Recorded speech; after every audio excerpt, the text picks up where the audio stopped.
Guys, welcome to source point. आज अभी हम लोग डिस्कस करने वाले हैं ये हमारी अगस्त मंथ की विजन आइज की मैगजीन है, जिसमें कि 4 टॉपिक पे आ चुके हैं जो कि सिक्योरिटी है। सो सिक्योरिटी जो टॉपिक है ये आपके मेंस पॉइंट ऑफ व्यू से काफ़ी इंपॉर्टेंट है। तो चलिए देख लेते हैं, इससे प्रीलिम्स से भी क्वेश्चंस बनती है और आप लोग जो भी स्टेट पीसीएस की अगर एग्जाम दे रहे हो तो उसमें भी आपकी इस पोर्शन से क्वेश्चन आते हैं। लेकिन अगर आप लोग यूपीएससी मेंस लिखने वाले हो इस बार, तो ये सिक्योरिटी, सोशल इश्यूज़, एथिक्स, ये सारे टॉपिक्स काफ़ी इंपॉर्टेंट हो जाते हैं। तो चलिए फर्स्ट टॉपिक के साथ स्टार्ट करते हैं, which is very important, facial recognitions technology. तो रिसेंटली क्या हुआ है कि हमारे इंडियन पुलिस को एम्पावर करते हुए विद इंफॉर्मेशन टेक्नोलॉजी के साथ गवर्नमेंट ने ये अप्रूव की है कि नेशनल ऑटोमेटेड फेशियल रिकॉग्निशंस जो सिस्टम है इसको इम्प्लीमेंट करना है। तो सबसे पहले समझते हैं कि फेशियल रिकॉग्निशंस है क्या। तो देखिए, फेशियल रिकॉग्निशंस एक तरीका है, ये एक तरीका है किसी भी इंडिविजुअल को पहचानने का या फिर किसी भी इंडिविजुअल की आइडेंटिटी को कंफर्म करने का, और वो भी फेस को यूज़ करके। ठीक है, इसके पहले आप लोग देखते होंगे कि आपकी इरिस स्कैन हुई होगी, जब भी आप आधार कार्ड बनाए होंगे आपकी फिंगरप्रिंट्स ली जाती है। तो ये सारी चीज़ें इसलिए ली जाती है क्योंकि हर एक इंडिविजुअल की यूनिक होती है। आपकी जो फिंगरप्रिंट्स है वो आपका किसी भी इंसान के साथ मैच नहीं कर सकता, तो फेस भी आपका यूनिक है। तो एक और प्रूफ मिल जाता है कि किसी भी लोग को पहचानने के लिए कि हाँ ये पर्टिकुलर पर्सन यही है, तो एक इरीज स्कैन के साथ, फिंगरप्रिंट्स के साथ अब आपकी फेशियल रिकॉग्निशंस होती है। ठीक है, बहुत रेयर आपको देखने को मिलेगा कि हाँ आपकी डुप्लीकेट होंगे, लेकिन ठीक है उसमें भी कुछ ना कुछ आपके डुप्लीकेट होंगे, तो उनकी फिंगरप्रिंट्स तो सेम नहीं होगी। सो इसलिए इंक्लूड किया जा रहा है आज की डेट में कि फेशियल रिकॉग्निशंस भी आप लोग अपनी मोबाइल को भी अनलॉक करते हो फेशियल रिकॉग्निशंस के साथ। सो ये सारे यहाँ पे एक प्रोविज़न है। ठीक है, तो फेशियल रिकॉग्निशन सिस्टम को हम लोग यूज़ करते हैं जस्ट कि हम लोग किसी पीपल को आइडेंटिफाई कर सके फ़ोटोज़ में, वीडियोज़ में या फिर रियल टाइम में भी। अगर हम लोग इस टेक्नोलॉजी की बात करें जिसमें आप देखो कि national automated facial recognition system है, तो ये एक्चुअली पुलिस के द्वारा यूज़ किया जाता है पूरे ऑल ओवर इंडिया में, और इसको फिर भी यूज़ कर सकते हैं। जैसे नेशनल क्राइम रिकॉर्ड ब्यूरो है, तो ये काफ़ी ज़्यादा रिपोर्ट पब्लिश करती है, तो अगर उनको किसी भी तरीके का अगर इस्तेमाल करना है फेशियल रिकॉग्निशंस, तो वो भी इस डेटा को यूज़ कर सकते हैं। साथ ही आप देखो कि ये आपका एक मोबाइल या फिर वेब बेस्ड एप्लीकेशन जो दिल्ली में होस्ट किया गया है, इससे क्या होगा कि क्राइम को प्रिवेंट किया जाएगा और क्राइम को डिटेक्ट भी किया जाएगा। फास्ट ट्रैक यहाँ पे डॉक्यूमेंट वेरिफिकेशन भी हो पाएगी। साथ ही ये सपोज भी किया जा रहा है कि आगे चलकर इसको जितनी भी एग्जिस्टिंग डेटाबेस है उसके साथ इंटरलिंक किया जाएगा, जैसे कि हमारे यहाँ crime and criminal tracking network and system है। साथ ही साथ इंटीग्रेटेड क्रिमिनल जस्टिस सिस्टम है, स्टेट स्पेसिफिक डेटाबेस सिस्टम है। साथ ही आप देखो कि एक पोर्टल बनाया गया है जिसका नाम है खोया पाया। ठीक है, तो खोया पाया जो यहाँ पे पोर्टल है, इन सब के साथ यहाँ पे इस डेटाबेस को लिंक किया जाएगा। साथ ही आप देखो कि ये फेशियल रिकॉग्निशंस टेक्नोलॉजी जो है वो हेल्प कर पाएगी कैसे, क्राइम को इन्वेस्टिगेट करने में। अगर कहीं क्राइम हुआ है, किसी लोग को पहचानना है, तो ऑब्वियस है कि फेशियल रिकॉग्निशंस के थ्रू हम लोग पहचान सकते हैं, और इसमें काफ़ी ज़्यादा इंपॉर्टेंट भी होगा। जैसे कि आप देखते हो कि कई बार कहीं पे भी आप देखो कि चोरी वगैरह भी करने आते हैं, तो लोग जो है फेस मास्क लगा के आते हैं, काफ़ी मेकअप भी लगा के आते हैं, या फिर प्लास्टिक सर्जरी करा लेते हैं, बियर्ड्स लगा लेते हैं, बड़े बड़े दाढ़ियाँ। आप लोग देखते होंगे कि टीवी सीरियल्स एंड मूवीज़ वगैरह में ये सबसे ज़्यादा प्रचलित है कि अगर आपको अपनी लुक को चेंज करना है तो थोड़ा बियर्ड वगैरह लगा लो, या फिर हेयर एक्सटेंशन करा लो, लंबे लंबे बाल रख लो, तो थोड़ा पहचानने में थोड़ी दिक्कत होती है। बट जो आपका एक्चुअल जो फेस है ना, अगर वो फेशियल रिकॉग्निशन टेक्नोलॉजी में आप कुछ भी कर लो, मेकअप भी, ओवर मेकअप भी कर लो ना, तो भी आप रिकॉग्नाइज आपको कर लिया जाएगा। सो ये काफ़ी ज़्यादा हेल्पफुल हो सकता है। ठीक है, इसके अलावा आप देखो कि डिफरेंट टाइप ऑफ बायोमेट्रिक होते हैं। बायोमेट्रिक में क्या होता है कि सबसे पहले बिहेवियर बायोमेट्रिक होती है, फिजिकल बायोमेट्रिक होती है, and chemical and when biometric होती है। तो क्या क्या होता है बिहेवियर अगर हम लोग देखें तो इसके अंदर टाइपिंग स्टाइल होता है। हर किसी का टाइपिंग स्टाइल डिफरेंट होता है, आप किसी को भी कॉपी नहीं कर पाओगे, सेम जो है टाइपिंग स्टाइल जो है नहीं हो पाएगा। साथ ही नेविगेशन स्टाइल भी होता है, अपना इंटरेक्शन स्टाइल है, फिजिकल स्टाइल है। So these all are comes under the behaviour biometrics. Physical में अगर हम लोग बायोमेट्रिक आइडेंटिफायर देखें तो ऑब्वियस इसी में सब आपका आ गया। सिग्नेचर तो डिफरेंट होती ही है, आई स्कैनर होता है, साथ ही आप लोग का यहाँ पे फेस रिकॉग्निशंस है, फिंगरप्रिंट्स है, वॉइस रिकॉग्निशंस है। सो ये सब जो है आपका फिजिकल बायोमेट्रिक्स के अंदर है। केमिकल और वेन बायोमेट्रिक्स की बात करें तो यहाँ पर डीएनए हो गया और साथ ही साथ वेन रिकॉग्निशंस हो गया। ठीक है, तो ये भी आप लोग को याद रखना कि 3 तरीके के होते हैं। मैकेनिज्म अगर हम लोग देखें कि किसी भी आइडेंटिफिकेशन जो मेथड होता है उसके लिए क्या क्या है, तो फिंगरप्रिंट्स है। फिंगरप्रिंट से काफ़ी इजी होता है कैप्चर करना, और काफ़ी इजी भी होता है क्योंकि ये एक यूनिक लूप है जो कि हर किसी का अलग होता है। वॉइस रिकॉग्निशंस भी है, आपकी जो आवाज़ है वो मे भी किसी और के साथ सिमिलर हो, बट इट्स आपकी कुछ भी बोलने की जो प्रोनाउंसिएशन होता है, आप कुछ भी जो बोलते हो, ये ज़रूरी नहीं है कि सामने वाला जिसकी आवाज़ सेम है वो आपके स्टाइल में भी बोल सके। तो ये भी यहाँ पे आपका जो है टोन आ जाता है, यानी कि मूवमेंट वेरिएशंस देखने को मिलता है, टोन है, क्या पेस है, एसेंट कैसा है किसी भी चीज़ को बोलने का, तो ये सारी चीज़ों से भी आप कॉट हो सकते हो। रेटिना स्कैन है, तो रेटिना स्कैन कैप्चर्स जो है ये काफ़ी हमारे आंखों के विदीन होता है और काफ़ी यूनिक होता है, हर एक पर्सन का ये यूनिक आपको अलग अलग देखने को मिलेगा। की स्ट्रोक डायनेमिक्स है, की स्ट्रोक डायनेमिक्स जो है इसमें आपको कुछ फैक्ट्स देखने को मिलेंगे जो कि एक डेफिनेट पैटर्न यहाँ पे फॉलो किया जाता है। Okay, so these are the mechanism जो कि आज की डेट में आप देखते ही हो, आपने एक्सपीरियंस भी किया है अगर आपने आधार कार्ड बनवाया है तो। ठीक है, वर्किंग अगर हम लोग देख ले फेस डिसेक्शन जो टेक्नोलॉजी है इसका वर्किंग कहाँ है, तो सबसे पहले फेस को डिटेक्ट करना, किसी भी लोगों के फेस को पहचानना, फेस को एनालाइज करने में भी ये फेस डिटेक्शन जो टेक्नोलॉजी काफ़ी हेल्प हो पाएगा। किसी भी, जैसे कि आप देखते हो कि कोई ऑन स्पॉट डेथ हो जाता है तो जो फेस है ना वो पूरी तरीके से क्रश हो जाती है, या फिर कोई जल गया इंसान तो उसकी फेस को रिकॉग्नाइज करना प्रॉब्लम होता है, या फिर बम ब्लास्ट में लोग उड़ जाते हैं तो फेस नहीं पता चल पाता है, तो उस फेस को एनालाइज करने में भी ये टेक्नोलॉजी इस्तेमाल की जाएगी। साथ ही जो इमेज को डेटा में कन्वर्ट करने के लिए भी ये टेक्नोलॉजी यूज़ की जाएगी, क्योंकि आप देखो कि जो भी आपका इरीज स्कैन होता है, बायोमेट्रिक में आपका जो फिंगरप्रिंट्स ली जाती है, तो वो सबको डेटा में कन्वर्ट करके आपका रखा जाता है, स्टोर जब किया जाता है डेटाबेस में तो डेटा में ये कन्वर्ट किया जाता है। तो इस तरीके की जो टेक्नोलॉजी होती है ना, आपकी कोई भी यहाँ पे स्कैन वगैरह की जा रही है तो उसको डेटा में कन्वर्ट किया जाता है। साथ ही ये मैच को फाइंड आउट करने में भी हेल्पफुल होता है कि जैसे मैं अब ये बताई कि कोई मिसिंग पर्सन है, या फिर कोई आप देखो कि एक्सीडेंट के टाइम पे जो फेस वगैरह बहुत ज़्यादा क्रश हो जाते हैं, ब्लडी हो जाते हैं, तो उनको पहचानने में थोड़ी प्रॉब्लम होती है, तो किसी को पहचानने में, मैच कराने में भी ये फेस जो डिटेक्शन टेक्नोलॉजी है ये काफ़ी हेल्पफुल हो पाएगा। लेकिन ये कैसे काम करेगा ये समझते हैं, फेशियल रिकॉग्निशंस जो है ये कैसे काम करेगा। देखिए, कंप्यूटर एल्गोरिथम मैप है जो कि एक यूनिक होगा फेशियल लैंडमार्क के लिए। तो इसमें आप देखो कि हर किसी का जो चिकबोन होता है ना, जो आपका चिकबोन है वो उसका शेप होगा, लिप्स के कॉन्टोर होंगे, आपके लिप्स के क्या शेप है, साथ ही डिस्टेंस कितना है फॉरहेड टू चिन का, यानी कि लंबाई आपका फेस का देखा जाएगा, और इन सबको कन्वर्ट किया जाएगा एक न्यूमेरिकल कोड में जिसको कि हम लोग यहाँ पे फेस प्रिंट कहते हैं। ओके, तो इस तरीके से आप समझ सकते हो कि आपके फेस रिकॉग्निशंस में क्या क्या देखा जाता है। तो आपकी फेस की लंबाई देखी जाती है कि फॉरहेड से लेकर आपका चिन तक कितना लंबाई है, साथ ही आपकी जो ये चिक बोन्स है वो कैसा है, उसकी शेप कैसी है, आपकी लिप्स की शेप कैसी है, साथ ही ये बस ये 3-4 चीज़ देखी जाती है। ठीक है, अगर हम लोग वेरिफिकेशन या फिर आइडेंटिफिकेशन के पर्पज़ से देखें तो ये सिस्टम जो है सबसे पहले इस फेस प्रिंट को जो भी जनरेट किया गया है, मान लीजिए कि मेरी फेस का यहाँ पे फेस प्रिंट जनरेट किया गया है, तो ये 3-4 चीज़ें जो है वो डेटाबेस में आपका कवर हो जाएगा। तो अगर वेरीफाई करना है कि हाँ मैं ही हूँ कि नहीं, तो इन 3-4 चीज़ों को देखा जाएगा, उसके बाद जो है वेरीफाई किया जाएगा जो भी फेस प्रिंट यहाँ पे डेटाबेस में इंक्लूड है, तब इससे पता चल पाएगा कि अच्छा ठीक है मैं ही हूँ या फिर कोई और है। इससे क्या सिग्निफिकेंस है, क्या फ़ायदा है, क्यों इस टेक्नोलॉजी को हम लोग यूज़ कर रहे हैं। तो देखिए, किसी भी टेक्नोलॉजी का बहुत ज़्यादा फ़ायदा होता है। ठीक है, फ़ायदा उसका आप हर फील्ड में उसको इंक्लूड कर सकते हो, हर फील्ड के साथ उसको लिंक कर सकते हो। सबसे पहले तो आप देखो कि इस चीज़ का क्राइम को कंट्रोल करने में, प्रिवेंट करने में और सिक्योरिटी को इंक्रीज़ करने में काफ़ी ज़्यादा हेल्पफुल हो पाएगा। फेशियल रिकॉग्निशंस जो है टेररिस्ट को आइडेंटिफाई करने में हेल्पफुल हो पाएगा, अदर्स क्रिमिनल्स को भी आइडेंटिफाई करने में आसानी हो पाएगी। फास्टर प्रोसेसिंग है, क्योंकि कोई भी टेक्नोलॉजी है तो ऑब्वियस है कि उससे हम लोग कोई भी काम फास्ट तरीके से कर सकते हैं। किसी भी फेस को रिकॉग्नाइज सिर्फ हम 1 सेकंड में कर सकते हैं। सो ये आप समझ सकते हो कि कितना ज़्यादा आसान हो चुका है टेक्नोलॉजी का हेल्प करके।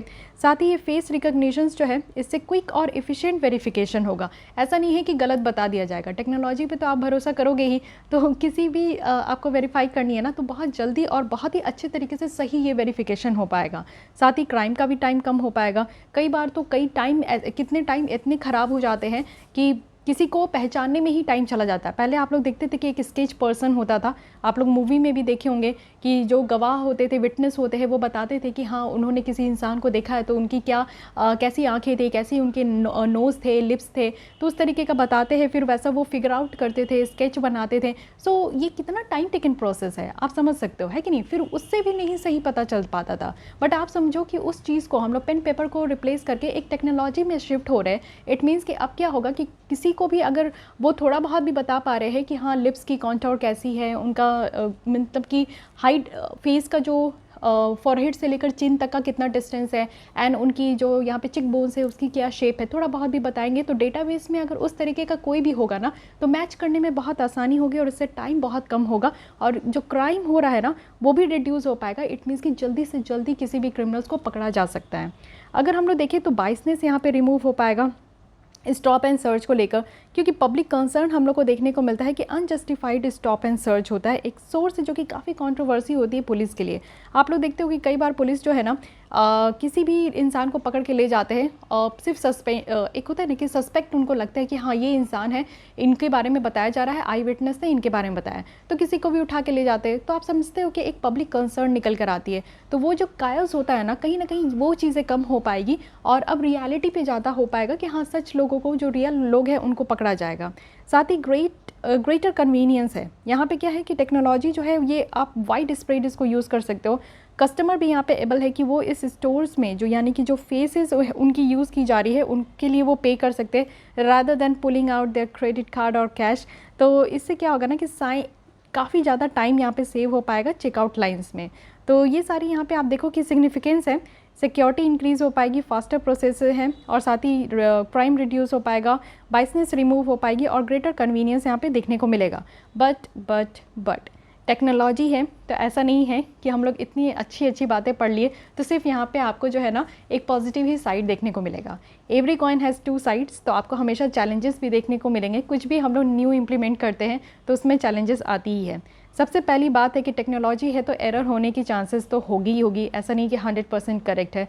तो जो रियल प्रॉब्लम है फेशियल रिकॉग्निशंस का, वो यहाँ पे आप लोग देखो कि इसमें एरर भी आ सकता है। अब देखिए आप लोग का क्या है ना कि आप लोग अपने मोबाइल को लॉक करते हो अपने फेशियल रिकॉग्निशन से, और आपको ऐसा लगता है ना कि कोई और पर्सन आपके फ़ोन को लॉक नहीं कर सकता।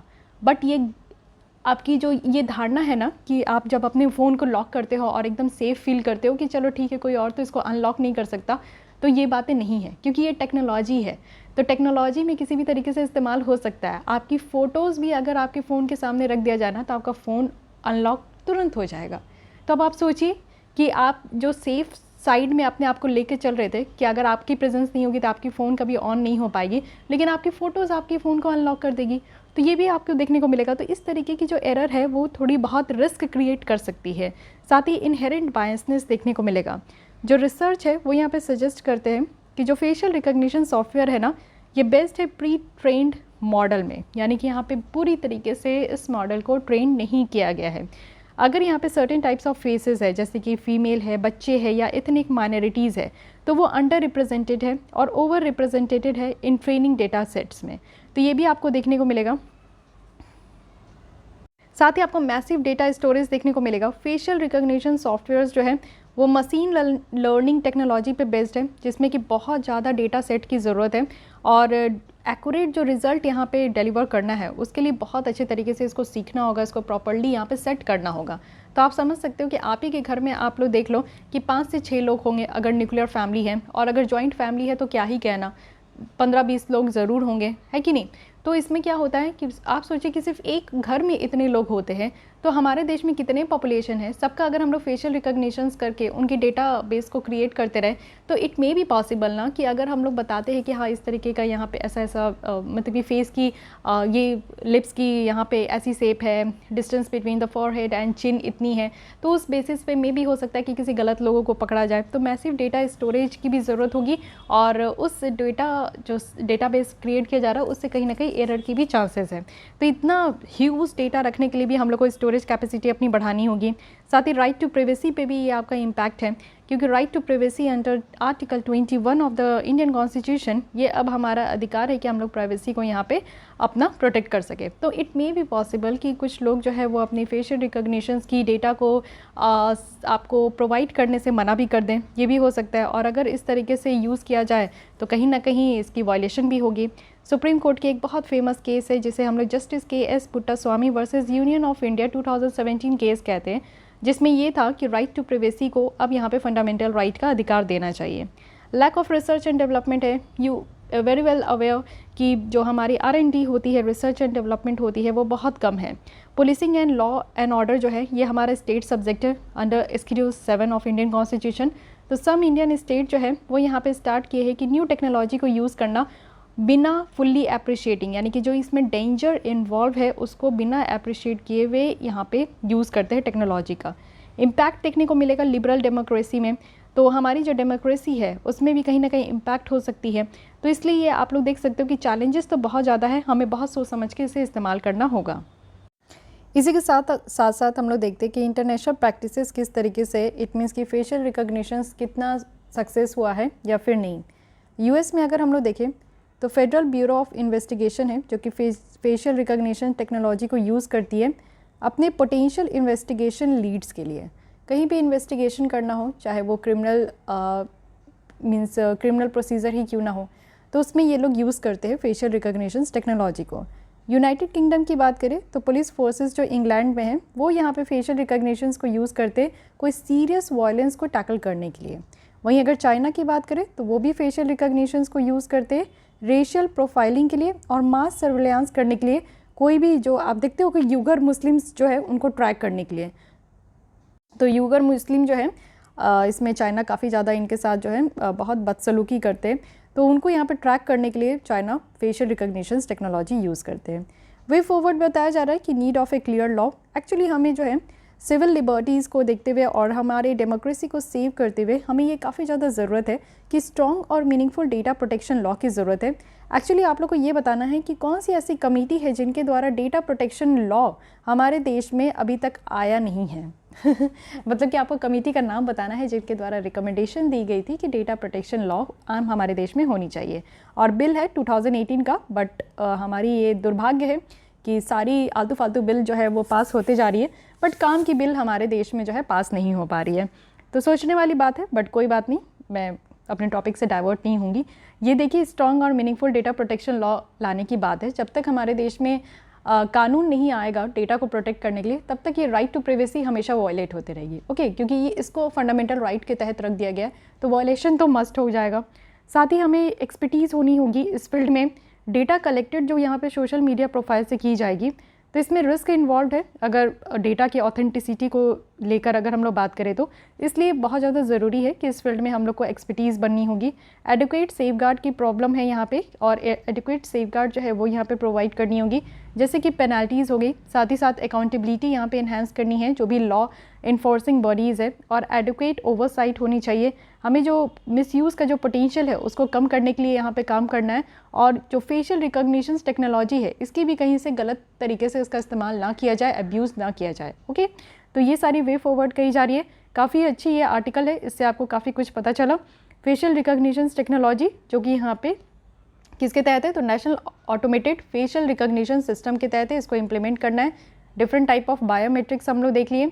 मैकेनिज्म क्या है किसी भी आइडेंटिफिकेशन मेथड को इम्प्लीमेंट करने का, कैसे यहाँ पे वर्क किया जाएगा वर्क डिटेक्शन टेक्नोलॉजी को, और साथ ही साथ इसकी क्या यहाँ पे सिग्निफिकेंस है, क्या चैलेंजेस है, and then a beautiful way forward. Okay, coming to the next article जो कि है women in arm forces. Big clap for this moves, क्योंकि काफ़ी ज़्यादा ज़रूरी है। रिसेंटली फर्स्ट टाइम ऐसा देखने को मिला है कि इंडियन आर्मी सिलेक्शन बोर्ड के द्वारा ये प्रमोट किया गया है कि 5 विमेन ऑफिसर्स जो है वो कॉलोनल रैंक में होगी। चलिए, अच्छी बात है। थोड़ी ब्रीफ हम लोग बैकग्राउंड देख लेते हैं कि आर्मी में विमेन का क्या यहाँ पे हाल चल रहा है। 1888 में जो रोल रहा है विमेन का इंडियन आर्मी में, वो स्टार्ट हुआ था जब इंडियन मिलिट्री नर्सिंग सर्विसेज जो है वो फॉर्म किया गया था ब्रिटिश राज के तहत। फिर 1992 में क्या हुआ कि विमेन ऑफिसर्स जो है वो यहाँ पे एयरफोर्स, आर्मी और नेवी में इनको कमीशन किया गया था। और कैसे, तो SSC टाइप, इट मीन्स कि शॉर्ट सर्विस कमीशन ऑफिसर के जैसा, और वो भी 5 ईयर्स के लिए। ठीक है, और वो भी कैसे होता था, कुछ अंडर आप लोग देखो कि विमेन स्पेशल एंट्री स्कीम था उसके तहत। फिर ये फर्स्ट टाइम ऐसा था जब विमेन को अलॉट किया गया कि वो मिलिट्री को, यानी कि मेडिकल स्ट्रीम के बाहर वो मिलिट्री को ज्वाइन कर सकते हैं। तो ये काम हुआ 1992 में। 2006 में क्या हुआ कि 2006 में जो विमेन स्पेशल एंट्री स्कीम है, इस स्कीम को रिप्लेस किया गया शॉर्ट सर्विस कमीशन स्कीम के थ्रू, और विमेन को यहाँ पे कमीशन किया गया 10 साल के लिए। इट मीन्स कि यहाँ पे 14 साल एक्सटेंड कर दिया गया। 14 साल तक हो सकता है, लेकिन 10 साल तक यहाँ पे रखा गया। 2015 में क्या हुआ कि one of the turning point देखने को मिला विमेन का, वो भी मिलिट्री में, जब इंडियन एयरफोर्स के द्वारा डिसाइड किया गया कि उनको इंडक्ट करना है फाइटर स्ट्रीम में। तो फाइटर स्ट्रीम में भी इंडक्ट करने की बात की गई थी 2015 में। आफ्टर 6 ईयर्स 2021 में अब यहाँ पे क्या हुआ कि जो मेडिकल विंग है जिसमें कि विमेन को यहाँ पे सर्व करना होता था टिकट के लिए, उसको एक्सक्लूड किया गया, but in terms of percentage women आज के भी डेट में आप देखो कि स्मॉल पार्ट ही है मिलिट्री की। इट मीन्स कि आर्मी में आप लोग देख सकते हो कि विमेन की रिप्रेजेंटेशन कितनी है, तो ओनली 0.56, एयर फोर्स में 1.08 एंड नेवी में 6.5%। तो बस इतने ही हमारी रिप्रेजेंटेशन है। तो ये हमारा थोड़ा ब्रीफ हिस्ट्री था, ये आप लोग समझ गए। अब इसके अलावा आप लोग देख सकते हो कि women in different field of defence sectors, जो कि यहाँ पे हम लोग देख सकते हैं कि कहाँ कहाँ विमेन की परसेंटेज ज़्यादा है और कम है। आर्मी में अगर हम लोग बात करें तो सबसे ज़्यादा विमेन जो इंगेज है वो लॉजिस्टिक्स सेक्टर में, इट मीन्स कि 50% तक सामान को जो ट्रांसपोर्टेशन होता है वो उस सेक्टर्स में सबसे ज़्यादा इंक्लूड है। What about navy? नेवी में आप देखो कि इंजीनियरिंग फील्ड में सबसे ज़्यादा इंक्लूड है विमेन। इंडियन एयरफोर्स में अगर हम लोग बात करें तो अगेन लॉजिस्टिक सेक्टर्स में है। ओके, तो ये लॉजिस्टिक और इंजीनियरिंग ये दो सेक्टर है जहाँ पे विमेन की रिप्रेजेंटेशन आपको तीनों में ज़्यादा देखने को मिलेगी। बट क्यों विमेन को एक आर्म्ड फोर्सेस का पार्ट बनाना चाहिए ऐसा कहा जा रहा है? ये एक बहुत ब्यूटीफुल क्वेश्चन है, आपसे इंटरव्यू में भी पूछा जा सकता है कि क्यों विमेन जो है should be a part of the armed forces. तो देखिए, एबिलिटी वर्सेस जेंडर, ये सबसे पहली यहाँ पे आर्गूमेंट वाली टॉपिक होती है।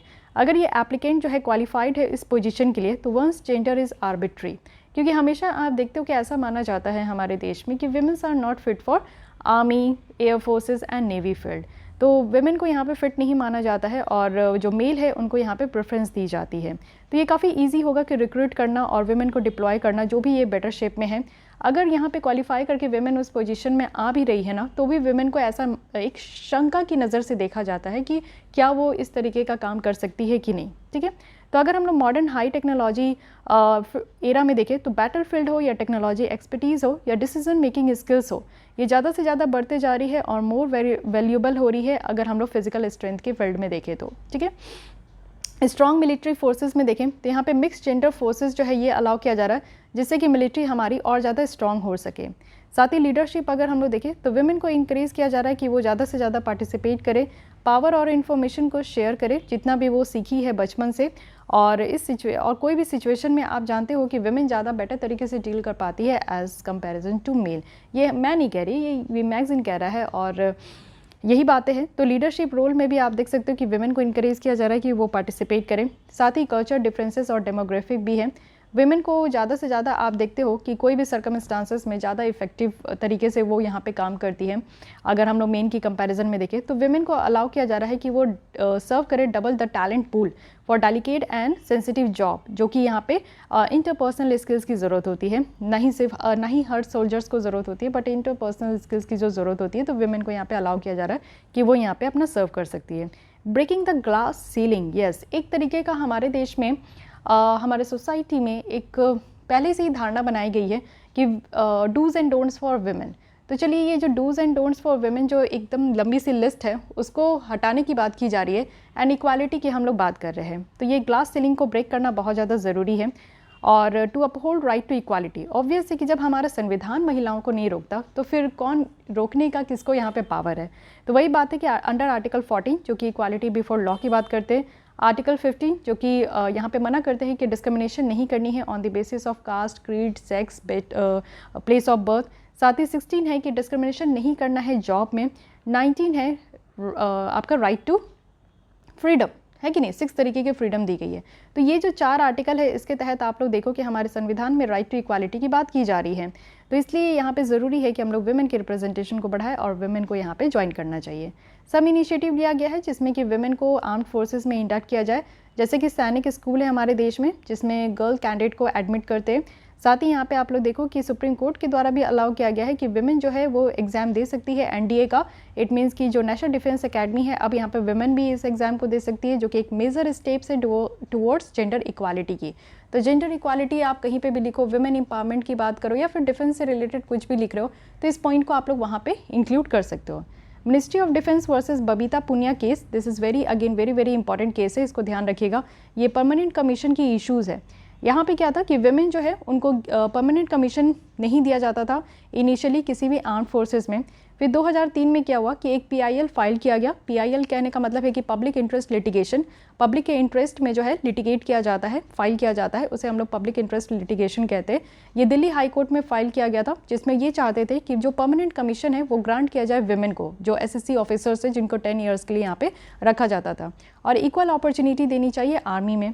फिर दिल्ली हाई कोर्ट का क्या था कि उनके द्वारा ये कहा गया कि जो विमेन एसएससी ऑफिसर्स है इंडियन एयरफोर्स और आर्मी की, उनको यहाँ पे वो ऑप्ट कर सकती है परमानेंट कमीशन के लिए, बट उनको ये स्टेटस नहीं दिया जाएगा जो भी इंटाइटल्ड है परमानेंट कमीशन का, यानी कि जैसे मेल एसएससी ऑफिसर्स को दी जाती है तो उस तरीके का यहाँ पे स्टेटस उनको नहीं दिया जाएगा, लेकिन अगर ऑप्ट करना है तो कर सकते हैं। 2020 में क्या हुआ कि जो सुप्रीम कोर्ट है इस केस को लेते हुए हाई कोर्ट की जो जजमेंट थी और यहाँ पे डायरेक्ट किया गया कि जो एसएससी वुमेन ऑफिसर्स है उनको यहाँ पे परमानेंट कमीशन ग्रांट करनी चाहिए सारे 10 इयर्स स्ट्रीम जो कि इंडियन आर्मी कॉम्बैट सपोर्ट कर रहे हैं आर्म्स और सर्विसेज को, सबको। इट मीन्स कि जितनी भी वुमेन थी जो 10 साल यहाँ पे एसएससी ऑफिसर्स जैसा काम कर रही थी, शॉर्ट सर्विस कमीशन ऑफिसर्स जैसा काम कर रही थी, अब उनको परमानेंट कमीशन का भी ग्रांट दिया गया है। तो ये काफ़ी एक आप कह सकते हो कि वुमेन एम्पावरमेंट की तरफ अगेन एक बहुत ही पॉजिटिव मूव्स है। तो विमेन ऑफिसर्स जो है उनको यहाँ पे परमानेंट कमीशन ग्रांट किया गया है और वो स्पेशल ट्रेनिंग कोर्सेज में भी जा सकती है और चैलेंजिंग जो मिलिट्री असाइनमेंट है उसमें भी जा सकती है। ठीक है, तो ये चीज़ें याद रखनी है, ये आपको एक केसेस याद रखनी है, ministry of defence versus Babita Punia case. ठीक है, इशू अगर हम लोग देखें कि विमेन अगर आर्म्ड फोर्सेज में आती है तो इसमें क्या क्या इशू होगा। सबसे पहले फिजिकल इशू है, एडमिनिस्ट्रेटिव इशू है, सोशोलॉजिकल इशू है। तो 3 इशू हम लोग देखते हैं। सबसे फर्स्ट अगर फिजिकल इशू देखें तो फिजिकल एबिलिटी, कई बार फिजिकल एबिलिटी ये आपका जो है मेज़र कर लिया जाता है कि mens are more suitable and more physical fitness as comparison to women. Feasibility की भी बात की जाती है कि जो विमेन की इंटीग्रेशन है कॉम्बैट में ये पॉसिबल है कि जो क्वालिफाई कर पा रहे, और स्मॉल नंबर देखने को मिलता है कि विमेन जो है वो क्वालिफाई भी कर पाती है। तो फिजिकल इश्यूज़ आ रहे हैं। एंड देन यहाँ पे एडमिनिस्ट्रेटिव इश्यूज़ अगर आप देखो तो मोरल एंड कोहेशन है। तो अगर विमेन जो यहाँ पे डायरेक्ट कॉम्बैट में सर्व कर रही है वो हैम्पर कर सकती है मिशन, इस मिशन को हैम्पर मतलब कि इस तरीके का मिशन जो है वो हैम्पर हो सकेगा, इफेक्टिवनेस नहीं देखने को मिलेगी, हमारी जो मोरल और कोहेशन है वो कहीं ना कहीं यहाँ पे हर्ट हो पाएगा।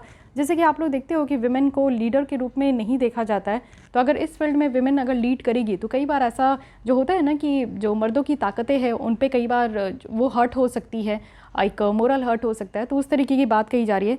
सोशोलॉजिकल इशू भी है, यानी कि आप देखो कि लो एक्सेप्टेंस है अपने फैमिली में ही। आप देख सकते हो कि पेरेंट्स जो है अपनी बच्चियों को इस फील्ड में भेजना ही नहीं चाहते, मेल को भेजना नहीं चाहते तो फीमेल तो दूर की बात है। तो सोसाइटी हमें एक्सेप्ट नहीं कर पाती है। साथ ही फैमिली इम्बैलेंस देखने को मिलता है, ये भी एक प्रॉब्लम है। और फैमिली इम्बैलेंस क्यों? क्योंकि आप लोग देखो कि यहाँ पे सेपरेशन है, फ्रिक्वेंट ट्रांसफ़र होती है, जिससे कि जो बच्चों की एजुकेशन है वो यहाँ पे सफ़र हो पाता है, और साथ ही साथ कैरियर प्रोस्पेक्ट भी जो स्पाउस की है वो भी सफ़र हो जाती है। तो इसलिए फैमिली इम्बैलेंस होती है, तो इसलिए भी एक्सेप्टेबल नहीं है। What can be done to overcome this challenges in the long run? क्या करना चाहिए जो कि लंबे समय तक जो ये परेशानियां हैं उसको ख़त्म कर सके? तो सबसे पहली बात की जा रही है कि इक्वल अपॉर्चुनिटी प्रोवाइड करना। जो आर्म्ड फोर्सेज है उनका रोल जो है वो यहाँ पे मस्ट ब्रॉड बेस्ड होना चाहिए, और विमेन को यहाँ पे इक्वल अपॉर्चुनिटी और बेनिफिट देना चाहिए जैसे कि मेल कलीग्स को दिया जाता है। इट मीन्स कि यहाँ पे रैंक को लेकर, प्रमोशन और पेंशन को लेकर, और यहाँ पे लॉन्गर टेन्योर अलाउड करना चाहिए बिना किसी जेंडर डिस्क्रिमिनेशन के। ओके, चेंज अगर हम लोग देखें तो माइंडसेट का चेंज करना बहुत ज़्यादा ज़रूरी है। लोगों को अपने सोच को और ज़्यादा इन्हांस करने की ज़रूरत है। मुझे नहीं लगता कि चेंज करने की ज़रूरत है, थोड़ा इन्हांस कीजिए। आज के डेट में अगर हम लोग इक्वालिटी की बात करते हैं तो आपको वो इक्वालिटी जो है फील करना होगा, और ये चीज़ें जो है इस तरीके से नज़रिया आपको बदलनी होगी, देखनी होगी, नज़रिया को और ज़्यादा बेटर करना होगा, समझना होगा, समझाना होगा। तो इस तरीके से माइंडसेट को इम्प्रूव करने की ज़रूरत है, इन्हांस करने की ज़रूरत है। इंफ्रास्ट्रक्चर की बात करें तो इंडियन नेवी जो है वो बहुत तरीके से एग्जामिन की जा रही है कि विमेन सेलर्स को यहाँ पे इंडक्ट करना है। जितना भी प्रॉपर इंफ्रास्ट्रक्चर की ज़रूरत है कमांड फोर्सेज में, वो इंफ्रास्ट्रक्चर प्रॉपरली प्रोवाइड करें। ये गवर्नमेंट की रिस्पॉन्सिबिलिटी है कि एडमिनिस्ट्रेटिव और सोशल इंफ्रास्ट्रक्चर जो है वो यहाँ पे क्रिएट करे जिससे कि विमेन ईजी इंडक्ट हो सके आर्मी में। फिर नेक्स्ट देखते हैं कोड ऑफ कंडक्ट है, जो फ्रेमवर्क है जिस तरीके से विमेन को यहाँ पे आर्मी में इंडक्ट किया जाएगा, वो यहाँ पे आप लोग देखो कि एक पॉलिसी होनी चाहिए। तो जिस तरीके से विमेन ऑफिसर की यहाँ पे जो मॉडेस्टी और डिग्निटी है उसको प्रिजर्व भी करना, ये एक कंसर्न है, तो ये काम करना भी होगा। कंक्लूजन में बताया जा रहा है कि जो सोल्जर की रिक्रूटमेंट है, जैसे कि भावना कांत है जो कि हमारी फर्स्ट विमेन फाइटर पायलट बन चुकी है और वो यहाँ पे क्वालिफाई है कॉम्बैट मिशन के लिए। गुंजन सक्सेना है जो कि यहाँ पे फर्स्ट है जिन्होंने कॉम्बैट जोन को fly in a combat zone during Kargil war. तो इस तरीके से आप लोग देख सकते हो कि जब यहाँ पे महिलाएं आगे निकल कर आ रही है, सो ये हमारी रोल मॉडल है। इसी को देखते हुए और भी महिलाएं आगे निकल कर आएगी। अगर हम लोग फ्यूचर वॉर फाइटिंग देखें तो ये काफ़ी ज़्यादा सोफिस्टिकेटेड और टेक्नोलॉजिकली एडवांस हो जाएगा। तो हमें ये ज़रूरत होगी कि हम लोग लार्ज स्किल्ड विमेन रिक्रूट करें और साथ ही साथ इनको अवेलेबल भी कराएं और इन्हेंस करें जो इंडक्शन है। तो विमेन की जो इंडक्शन करानी है वो ऑल रैंक में होनी चाहिए, और जिससे कि हमारी रिप्रेजेंटेशन भी बढ़ेगी और जो मिलिट्री सर्विस फॉर वुमेन है इसकी अपील भी बढ़ेगी। जो आइडिया है कैपेबिलिटी फर्स्ट नॉट जेंडर, ये भी ज़रूरत है कि इसकी तहत आवाज़ भी उठाया जाए, और साथ ही साथ जो अथॉरिटीज़ हैं उनमें रिसर्च भी होगी, साथ ही जनरल पॉपुलेंस भी यहाँ पे बढ़ेगा। तो कंक्लूजन बिल्कुल ऑप्टिमिस्टिक है। तो इसी तरीके से कंक्लूजन भी आप लोग को अपने मेंस आंसर राइटिंग में कोशिश कीजिए कि इस तरीके की कंक्लूजन लिखे, जो कि बहुत ही बेटर तरीके का यहाँ पे कंक्लूजन है। आई होप कि ये 2 आर्टिकल आपको समझ में आई होगी, which is one of the best article. मुझे अब तक की सिक्योरिटी की बहुत अच्छी आर्टिकल लगी। तो चलिए मिलती हूँ कल इसी टाइम पे। आपकी योजना मंथ जो अक्टूबर मंथ की मैगजीन है उसकी भी लेसन आपको 1-2 दिन में, कल परसों में आपको प्रोवाइड कर दी जाएगी। साथ ही आपका जो सितंबर मंथ का विजन आइज का करंट अफेयर्स है वो भी स्टार्ट हो जाएगा। लेकिन हाँ, जितनी भी पीछे लेसन छुट्टी है, जैसे ये मैं सबसे पहले अगस्त की मैं कंप्लीट करूँगी, फिर जुलाई की भी जितनी भी लेसन छुट्टी है वो मैं प्रोवाइड करूँगी, और सारे लेसन आपको प्रोवाइड किया जाएगा मीन्स ओरिएंटेड जितनी भी है। इट मीन्स की security, ethics and social issues, कोई भी लेसन आपकी नहीं छूटेगी। ओके, सो आप लोग अपनी प्रिपरेशन को इसी तरीके से मजबूत बनाए रखें, करते रहिए अपनी प्रिपरेशन, ज़रूर आपको भी आपकी मंजिल मिलेगी। मिलती हूँ कल इसी टाइम पर, और आज के लिए बस इतना ही। Thank you.